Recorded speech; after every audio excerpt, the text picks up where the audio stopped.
문고리가 돌아가는 그 소리가 마치 제 심장을 도려내는 칼소리처럼 들렸습니다. 덜컥, 덜컥. 남편의 무심한 손길이 방문을 흔들 때마다 제 영혼은 이미 수천 번도 넘게 조각나 흩어지고 있었습니다. 여보, 안에서 문 잠갔어? 왜 대답이 없어? 남편의 목소리가 들리는 순간 제 옆에 있던 도련님은 벼락이라도 맞은 듯 튀어 일어나 침대 밑 좁은 공간으로 몸을 구겨 넣었습니다. 땀과 정액, 그리고 낯선 남자의 체취가 가득한 이 방에 남편이 들어온다면 상상만으로도 눈앞이 캄캄해졌습니다.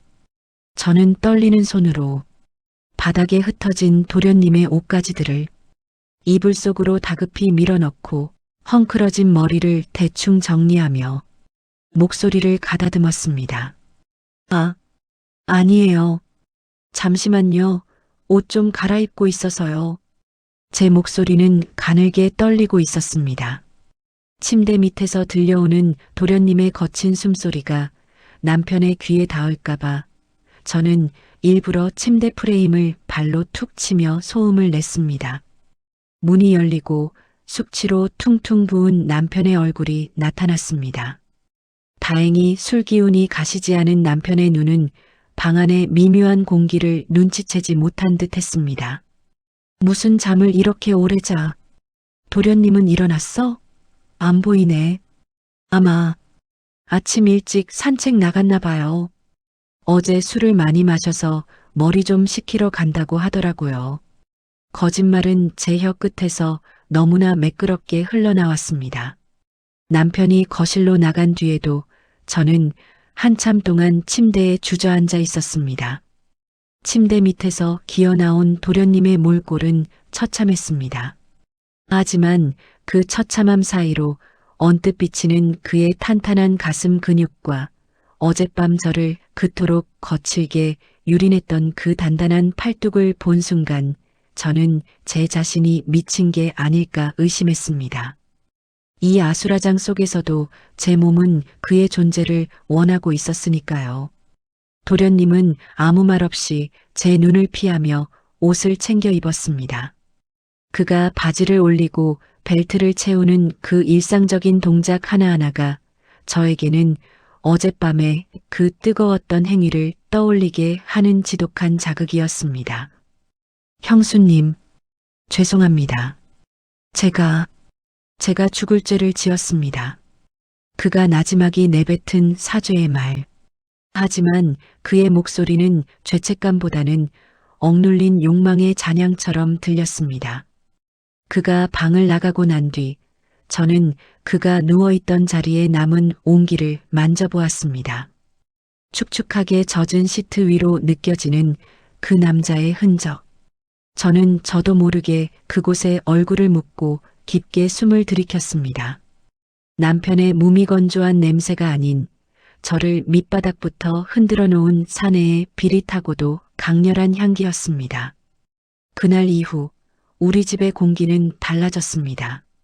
겉으로는 아무 일도 없었다는 듯 평온한 일상이 흐르는 것 같았지만 저와 도련님 사이에는 보이지 않는 팽팽한 끈이 이어져 있었습니다. 식탁에서 숟가락이 부딪히는 소리조차 우리에겐 은밀한 신호처럼 느껴졌습니다. 남편이 옆에서 TV를 보며 낄낄거릴 때 저는 건너편에 앉은 도련님의 시선을 느꼈습니다. 그는 대놓고 저를 보지 않았지만 그의 신경이 온통 저에게 쏠려 있다는 것을 저는 본능적으로 알 수 있었습니다. 남편이 잠시 자리를 비운 찰나 그의 시선이 제 가슴이나 드러난 목덜미에 머물 때면 제 피부는 전기에 감전된 듯 짜릿하게 떨려왔습니다. 여보, 오늘 반찬이 좀 짜네. 남편의 타박에 저는 건성으로 대답했습니다. 제 머릿속은 온통 어젯밤의 기억뿐이었습니다. 어두운 방 안, 제 몸 위를 구르던 도련님의 묵직한 존재감, 제 허벅지를 거칠게 벌리고 그 뜨거운 물건을 깊숙이 밀어넣던 그 감각, 더 깊숙이, 더 세게 라고 울부짖던 제 자신의 목소리가 귓가에 쟁쟁했습니다. 며칠 뒤 남편이 낚시 모임 때문에 1박 2일로 집을 비우게 되었습니다. 집에는 저와 도련님 단둘뿐이었습니다. 집안을 가득 채운 무거운 정적 속에서 저는 숨을 쉬기조차 힘들었습니다. 거실에서 TV를 보던 도련님이 물을 마시러 주방으로 들어왔습니다. 저는 설거지를 하는 척하며 그를 의식했습니다. 그가 제 뒤로 다가왔습니다. 그가 가까워질수록 제 심장 소리는 커져만 갔습니다. 그의 뜨거운 체온이 제 등에 닿을 듯 말 듯 가까워졌을 때 저는 멈춰 섰습니다. 도련님, 이러면 안 돼요. 제 입술에선 거부의 말이 나갔지만 제 몸은 이미 그를 향해 돌아서고 있었습니다. 도련님의 눈은 붉게 충혈되어 있었습니다. 억눌러왔던 짐승의 눈빛이었습니다. 형수님, 아니 누님, 저 그날 이후로 잠을 한숨도 못 잤습니다. 눈만 감으면 누님의 그 신음소리가, 그 부드러운 살결이 느껴져서 미칠 것 같습니다. 그의 거친 손이 제 허리를 낚아챘습니다. 남편의 가늘고 힘없는 손과는 차원이 다른, 저를 부스러뜨릴 것 같은 강한 압박이었습니다. 그는 저를 싱크대 위로 밀어붙이고는 제 목덜미에 얼굴을 묻었습니다. 안 돼요. 남편이, 내 동생이, 지금 여기엔 그 사람 없어요. 우리 둘뿐이라고요. 그는 제 말이 끝나기도 전에 제 입술을 거칠게 삼켜버렸습니다.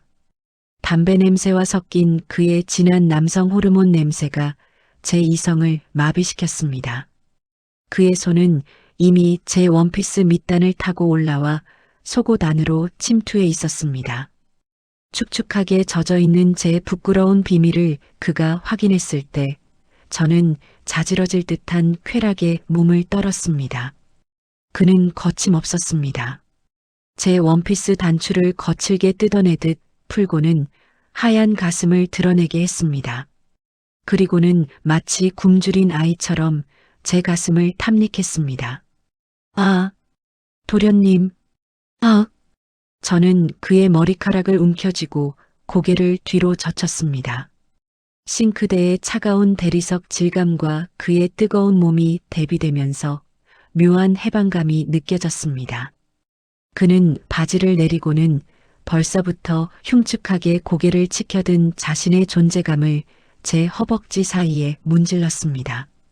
뜨겁고 단단한 그것이 제 은밀한 곳을 압박할 때마다 저는 머릿속이 하얗게 타버리는 것 같았습니다. 누님, 어젯밤보다 더 조여주세요.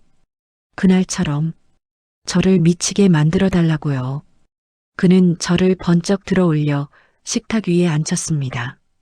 그리고는 제 다리를 어깨 위로 걸치게 하고는 가장 원초적인 자세로 저를 관통했습니다. 아, 단 한 번의 진입으로 제 영혼이 꿰뚫리는 듯한 충격이 왔습니다. 너무나 커서, 너무나 단단해서 제 안이 찢어질 것 같은 통증과 함께 말로 표현할 수 없는 극상의 쾌락이 밀려왔습니다. 그는 짐승처럼 허리를 돌리며 제 안을 헤집어 놓았습니다. 퍽, 퍽 소리가 조용한 주방을 울릴 때마다 저는 죽어가는 짐승처럼 비명을 질렀습니다. 더 깊숙이. 아, 도련님, 제발, 저를 죽여주세요. 저는 그의 등에 손톱 자국을 내며 매달렸습니다. 죄책감, 윤리, 그딴 건 이미 안드로메다로 날아간 지 오래였습니다. 지금 이 순간 제 세상을 가득 채운 것은 저를 사정없이 뒤흔드는 이 남자의 거친 숨결과 제 안을 가득 메운 그 압도적인 존재감뿐이었습니다. 우리는 식탁 위에서, 그리고 거실 소파에서, 나중에는 욕실 바닥에서 물을 틀어놓은 채 미친 듯이 서로를 탐했습니다. 마치 내일이 없는 사람들처럼, 아니, 이 순간이 지나면 영원히 지옥에 떨어질 사람들처럼 서로의 살점을 뜯고 체액을 섞었습니다. 하지만 그 절정의 순간 제 머릿속을 스치고 지나가는 남편의 얼굴. 낚시를 마치고 돌아와 환하게 웃으며 여보, 나왔어라고 말할 그의 평온한 표정. 그 얼굴이 떠오를 때마다 제 안의 쾌락은 더욱 날카롭고 잔인하게 저를 파고들었습니다. 배신이라는 양념이 가미된 쾌락은 그 어떤 순결한 사랑보다 중독성이 강했습니다. 사정없이 몰아치는 폭풍이 지나가고 우리는 거실 바닥에 탈진한 채 누워 있었습니다. 도련님은 제 머리칼을 만지며 나직이 속삭였습니다. 우리 이제 어떻게 하죠? 그의 질문에 저는 대답할 수 없었습니다. 이제 돌아갈 길은 끊어졌습니다. 저는 이미 금지된 선을 넘어버렸고 그 선 너머의 풍경이 얼마나 황홀한지 알아버렸으니까요. 하지만 그 황홀함 뒤에는 칼날 같은 파멸이 기다리고 있다는 것 또한 알고 있었습니다. 다음 날 아침 남편이 돌아왔습니다. 남편은 제가 정성스럽게 차려준 아침상을 받으며 말했습니다. 여보, 근데 당신 오늘따라 왜 이렇게 예뻐 보여? 피부가 아주 광이 나네. 그 말을 듣는 순간 제 심장은 얼어붙었습니다. 식탁 밑으로 제 발을 지그시 밟아오는 도련님의 발길질을 느끼며 저는 애써 미소를 지었습니다. 잠을 푹 자서 그런가 봐요. 여러분, 저는 이제 어떻게 해야 할까요? 남편의 무지함이 고맙기도 하면서 동시에 저를 파멸로 몰아넣는 이 도련님과의 관계를 끊을 자신이 없습니다. 아니, 솔직히 말하면 끊고 싶지 않습니다. 제 평생 처음 느껴본 이 살아있다는 감각을 포기할 수가 없습니다. 이 위험한 도발은 어디까지 계속될까요? 만약 남편이 모든 사실을 알게 된다면 우리 세 사람의 운명은 어떻게 될까요?